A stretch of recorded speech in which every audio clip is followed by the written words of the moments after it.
Ó ga o, ọ̀rọ̀ sọ sínú lẹ́nu, ó kù ní kùn, Olúwa ṣeun. Ẹ̀yin èèyàn mi, a kú dédé àsìkò yìí. Ẹ ṣé gan-an, ẹ kú tẹ́tí sí wa, ẹ kú gbogbo ẹ̀, ẹ kú ìfọkànsìn, ẹ kú ìfọkàn bá wa lọ. Ẹ ṣé o, ẹ ṣé o, ẹ ṣé o, ẹ ṣé ń tẹ́tí sí wa. Ọ̀rọ̀ yìí ó kù díẹ̀ káàtò. Mo dẹ̀ fẹ́ pé kẹ́ láyé wa, a jọ fẹ́ ṣiṣẹ́ yìí ni. Torí gbogbo bẹ ṣe máa ń la ọ̀rọ̀ yé wa báyìí, tẹ máa ń correct mi, tẹ tún máa ń sọ àsọyé pọ̀. Ó jẹ́ nǹkan tó máa ń dùn mọ́ mi nínú gidigidi gan ni. Ẹ mọ nǹkan tó ń reign ní íńtánẹ́ẹ̀tì báyìí. Wọ́n ní kábíyèsí lénìí. Wọ́n ní àwọn alálẹ̀ ni tí kábíyèsí ò bá lọ mú Naomi padà, tí nǹkan kan bá ṣẹlẹ̀, Ọlọ́run jẹ́ kí nǹkan rí ṣẹlẹ̀, pé kábíyèsí ló máa wà responsible fún wọn. Wọ́n bá ní ṣe ni kábíyèsí ló dìde pọ́n ló lọ s'Ákúrẹ́. Ṣé a sọ fún wa pé bọ́n ṣe ṣe ìkómọ tán níjọ́ Sátidé? Wọ́n ní òru ọjọ́ yẹn, bọ́n ṣe ṣe tán ni Naomi dé ilé. Tó lóhùn kẹ̀, òun lọ o. Kábíyèsí ní, ṣé kí ilẹ̀ mọ̀ Sunday ó ló tì o. Ó lóhùn ò ní sùn síbẹ̀ yẹn. Òun ò ní fẹ́ kí anybody harm ọmọ tòun. Òun ò ní fẹ́ kí èmi náà ti ń think otherwise. Mo ní ṣé kò sí Bíbélì ní a ṣe lè bẹ̀rù èèyàn, ká bẹ̀rù èèyàn, ká fi Ọlọ́run, a lè fi Ọlọ́run sílẹ̀. A dẹ̀ lè máa sin Ọlọ́run pẹ̀lú mámọ́nì. Ọlọ́run sọ pé Ọlọ́run ò fún wa ní ẹ̀mí ẹ̀rù, àfi ẹ̀mí tó yè kooro, ẹ̀mí inú tó yè kooro. Ọlọ́run fún wa ní agbára láti tẹ serpent mọ́lẹ̀, àkééké àti paramọ́lẹ̀. Ó ní kò ní hurt wa o. Ó ní a máa sáré, àárẹ̀ kì yóò mú wa. A fò, a fi ẹyẹ fò bí idì. Nítorí náà, Naomi, please, my dear, gbé gbogbo ìhámọ́ra Ọlọ́run wọ̀, kó wá di èyí tó jẹ́ òtítọ́ Ọlọ́run mú. Ọlọ́run ló fún ẹ ní àwọn ọmọ yìí. Bẹ̀rẹ̀ sí ní máa jẹ gbogbo nǹkan tó wà nínú Bíbélì tí Ọlọ́run sọ pé kò sí ohun ìjà olóró kan tí wọ́n lè ṣe sí ẹ àti àwọn ọmọ ẹ torí èso ẹ ni. Nǹkan tó bá ti ṣe sí ẹ, wọ́n ṣe sí ọmọ. Kò sí nǹkan kan tó lè ṣe sí ọmọ ẹ, sí ẹ tó máa rán àwọn ọmọ ẹ. Bẹ́ẹ̀ ni. Bí Naomi, bí ogun yìí náà ló jà láti ọjọ́ tó ti bẹ̀rẹ̀, tó ti ní oyún yìí. Gbogbo bọ́n ṣe bẹ́ẹ̀ jà, tán ti bẹ́ẹ̀ jà.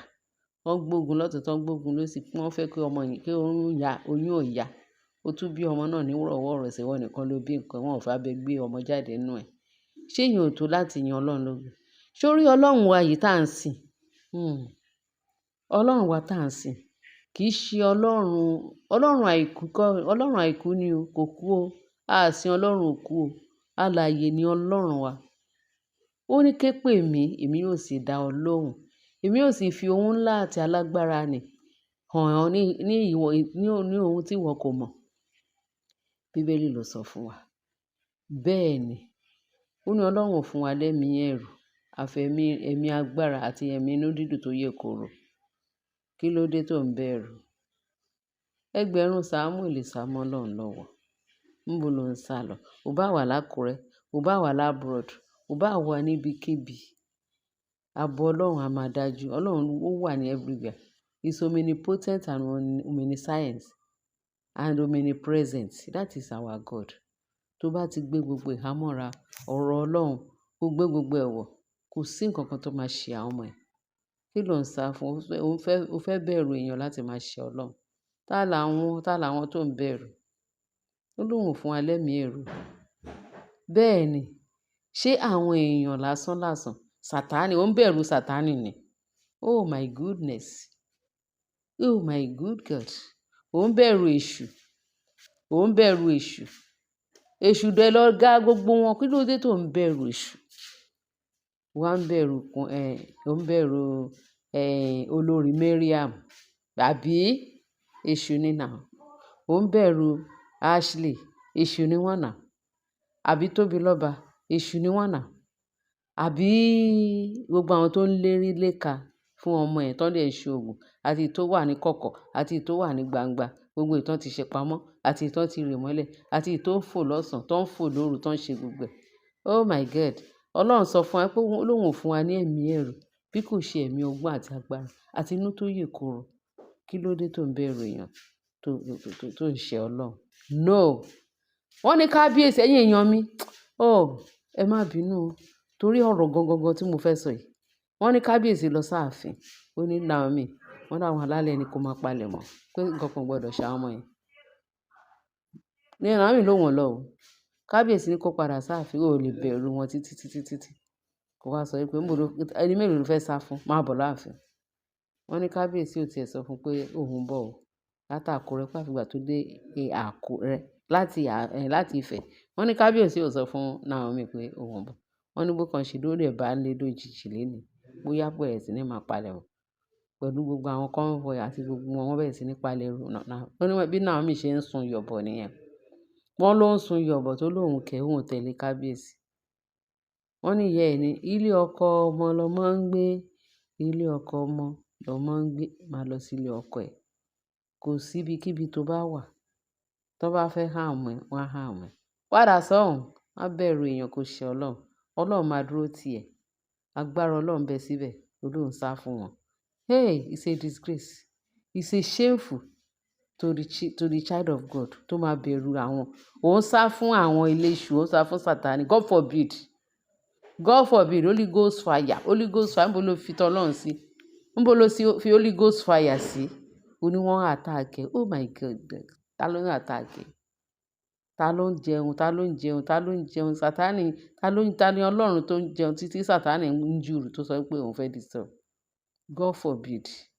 Bíbélì ní kẹ́ gbé gbogbo ìhámọ́ra Ọlọ́run wọ̀. Bẹ̀rẹ̀ sí ní máa kó gbogbo Bíbélì jẹ. Anointing oil. Omi ìyè ńkọ́? Níbo ló fi gbogbo ẹ̀ sí?